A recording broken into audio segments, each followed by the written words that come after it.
Hey guys, what it do? It's your boy E2 Blue coming back at you again, and it is Tuesday, and Cowboys play on Thursday this week. We didn't have a game on Sunday. We had two Thursday back-to-back games. We're not going to talk about that Thanksgiving game again. We're not going to go back to that. We're going to move forward, and we're going to try to stay positive. How about that? So as a result of such loss, play against the Chicago Bears on Thursday. So the Cowboys will be traveling tomorrow on this short week. Um, I will be doing my matchup video as I do before every game. Guys, look out for that. So I just want to talk a little bit about the game, some of the things surrounding the team, just to try to just quell some things for you guys. So as we talked about, well, let's go into the injuries first. Leighton Vander Esch is going to be yet out again this game, which is another blow to the defense, and because you kind of need all hands on deck. Antoine Woods is still questionable, but he didn't practice today, so it doesn't look like he's going to be ready to play because he still has an MCL sprain, and it's, only a couple of days away from game day. Jeff Heath also didn't practice. He may or may not be in the game, but I will update you guys as soon as that comes out as well. Tony Pollard, ironically, had an injury. I guess he tweaked his ankle in practice, I assume. It doesn't seem like he'll be out, but you never know. But you need all hands on deck because right now we have to. Everything is a must-win. I know some people say, "Oh, well, all we need to do is to beat the Eagles because the Eagles dropped to the Dolphins." I guess, but you still want to make sure that you get to 9 wins at least. You know what I mean? Like, this division is just like, who wants it? You want it? I don't want it. It's like hot potato, but nobody wants to grab the hot potato. It's like the Eagles is like, nah, we don't want to win. Go ahead, Dallas. I can have it. It just goes to show you it's any given Sunday. So when, we talk about numbers and things of that nature, all that stuff goes out the window when the underdog beats the team that they shouldn't have beat. But it's all about who wants it more. Now, I don't know what's up with the Dallas Cowboys and why it just seems like they haven't been up to snuff, because again, we talk about all day about the talent on this team, and there's no reason why we can't be better. But that's neither here nor there at this point. But going into this Bears game again, you're playing against a team that is struggling on offense right now with Mitch Trubisky. Now, one thing that I notice about him, when he throws the ball, he kind of telegraphs where he's going, which is the reason why defenses are playing well against him. So, this is an opportunity for the Dallas Cowboys defense to come in there and do some things. Tariq Cohen, he is a running back, but he has like 53 receptions. So it's almost like they're using him like a receiver. It's kind of weird, but I'm going to go more in depth on them and their numbers and what their guys are doing as we get closer to Thursday. But just to be brief with that part, they have an opportunity to go in here and go in the Bears' house and beat them. They definitely have an opportunity to do that. I also said that about the Buffalo Bills. The Cowboys had no reason losing to the Buffalo Bills. That was just, but you got to give them credit. They were the third-ranked defense for a reason, and the Cowboys just weren't ready. It's almost like they didn't game plan for it. Some things I want to clarify. Because I've been hearing some things about different things. So I want my subscribers to understand this and just be more knowledgeable on certain things. Because that's all I'm about. I'm all about helping you guys. Again, we're all family. We're Cowboys Nation. That's what we do. So we were talking about contracts with Dak and Amari. This whole coaching situation. Oh, yeah, speaking of coaching, Ron Rivera just got ousted in Carolina, and I'm like, they fired him? Wow. I always thought Ron Rivera was a good coach. I know that, they've been going through things because Cam is injured, so they got their backup plan, and he's been up and down, but Christian McCaffrey has been their saving grace. He's been the reason why they've been winning a lot of games, but I hate when people be like, oh, well, this guy got fired. Why did he come to the Dallas Cowboys? It's almost like they want everybody to come to the Dallas Cowboys just because they got fired somewhere else. Oh, he might be a good fit, or this was a good person over here. Won't he come to Dallas Cowboys? Look, Jerry Jones is got his eye on somebody. We don't know who he is, but he's definitely got his eye on somebody. But we'll find that out at the end of the season.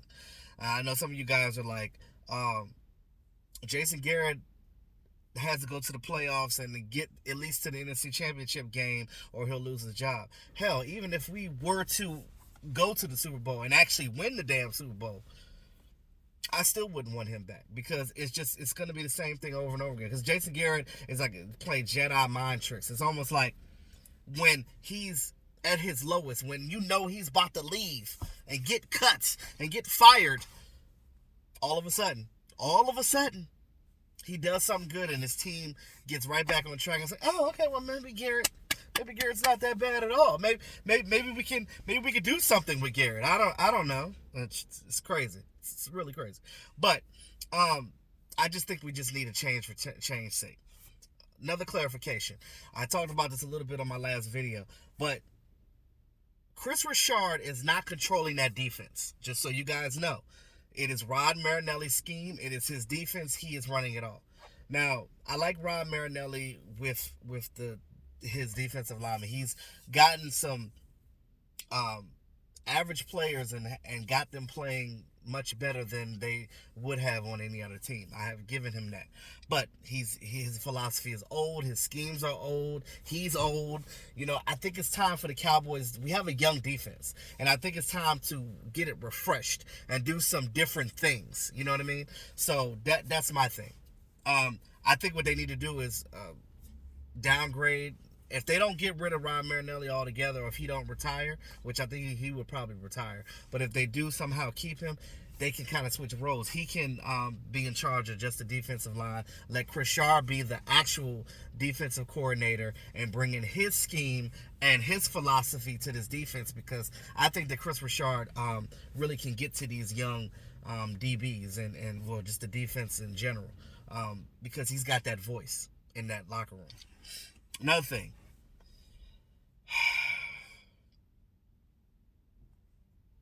Dak Prescott and his contract.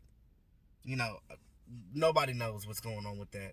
We don't know what he was offered. We don't know the stipulations, so I'm not going to judge or say that he should have took this dollar amount and this and that. But the longer and longer they take to sign Dak, the worse it's going to get as far as what you're going to have to pay him. If you're a person that don't think that he needs to get $40 million a year or above that, then you need to sign him right now, because what is going to happen in this offseason, Pat Mahomes' contract will be up and he will get his money from the Chiefs, and he is going to break the internet, he is going to break the bank, and he is going to break the NFL with his money. And more than likely, he will be the top quarterback paid in this league after that happens. So they would be wise enough to do it right now before Dak Prescott keeps showing them more and more reason why he should be the franchise quarterback. Lastly, Amari Cooper. All right. There was some report that came out. A guy that doesn't even work for the Dallas Cowboys, knows nothing about what goes on the inner workings Dallas Cowboy. He's a writer, I guess, from somewhere. I don't know. Something. He was the one that came out with it and said that the Dallas Cowboys were most likely going to lose Amari Cooper after this season. Guys, don't believe everything that you freaking hear, okay? Please, my subscribers, my Dallas Cowboy fans, please don't. Please don't believe that crap. And I'm talking to you guys, too, that are not Cowboy fans as well, that follow my channel. Shout out to you guys, too, as well. But you can't always, and even you guys with your teams, you can't always believe what you hear. You got to kind of do a little bit of research. You got to see if you're a fan of a team and you know the dynamic of a team. Because Amari Cooper had already said himself, he loves being he loves being a Dallas Cowboy. He wants to be here. So, that should be a no-brainer on that end.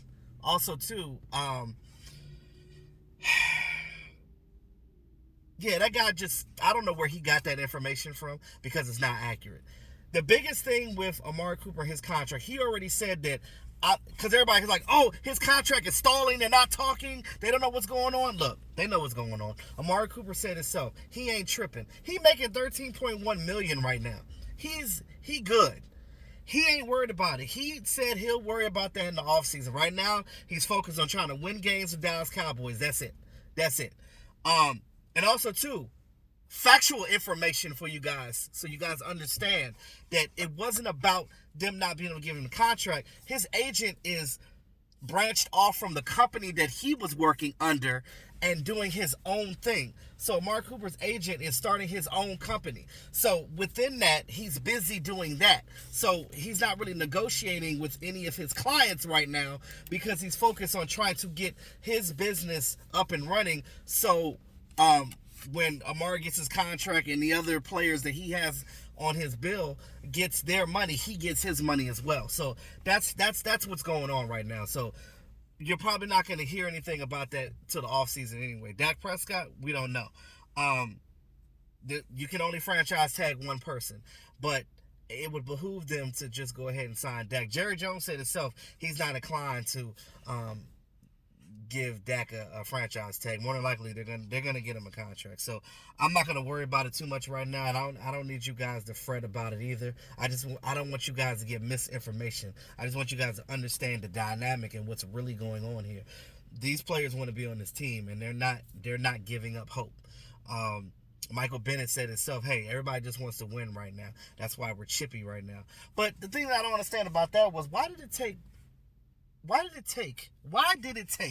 Michael Bennett, for being on this team for a month and a week or whatever, to come in there and have to rile up the group to get to the point where they're like, oh, you know what? Winning is important. I think we need to start winning and do some things so we can win for this team. Well, God, you should have been did that. And I think what it is a lot of these guys that get drafted to the Cowboys, they only know one philosophy. They only been with one coach, which was Jason Garrett, so they only know one way of doing things. They don't know what it's like to have a disciplined team like the Patriots and be a part of a different type of team. So they only know teachings from one NFL team and under the tutelage of one Jason Garrett. So I think that's the issue. But you get a guy like Michael Bennett who's been on Super Bowl teams, you know what I'm saying, to come back and be like, okay, me as a winner, me as somebody that strives to win every day, we can't do this. With all this talent we have, there's no reason why we cannot be dominant and beat pretty much all of our opposition. So that's just why I feel the same way. It's no reason why they should be 6-6 right now, other than the fact that they're not doing the right things. Like, they're practicing inside instead of outside. Get these guys outside in the rain, snow, goddamn heat. I don't care. Get their asses out there. Don't show them how to be men. You look at when Jimmy Johnson was a coach. You look at when Bill Parcells was the coach of the team. They didn't play. They didn't play. You don't only winners get wings, all right? You don't get chicken wings. You don't get 5-star meals. You don't get the great things in life if you're a loser. So, again, I talked about this before. The glitz and glamour of being a Dallas Cowboy player, it's like Hollywood. Oh, you play for the Dallas Cowboys? Oh, my God. Even if you're not a fan of the team, it's just the things that come with the celebrity fame that comes with being a Dallas Cowboy. Look at when Tony Romo was the coach. He dated all these celebrities, Jessica Simpson and all these other, models and actresses and singers and stuff. So, you know what I mean? It's the star. You know what I mean? Like, these players have to realize that you have accomplished not a damn thing. So, and you can't be cocky about nothing. You need to go out there and win, shut your mouth, and play. That's it. I don't want to hear nothing about no hot boys. Only thing I want to hear about being hot is you getting your hot ass up and tackling sacking that quarterback. That's all I want to see. All right? And that's all I got for right now. So, guys, let me know what you think about it. I need you to cut your headlights off, sir. Thank you. Messing up my video. But anywho, I will be doing my matchup video. I'll probably do it either tomorrow evening. well, I will have to do it tomorrow evening because the game is on Thursday and I'll be at work on Thursday during the day. So yeah, I'll do my matchup video tomorrow evening, so look out for that. In the meantime, between time, it's your boy E2 Blue, always keeping it real. Talk to y'all soon.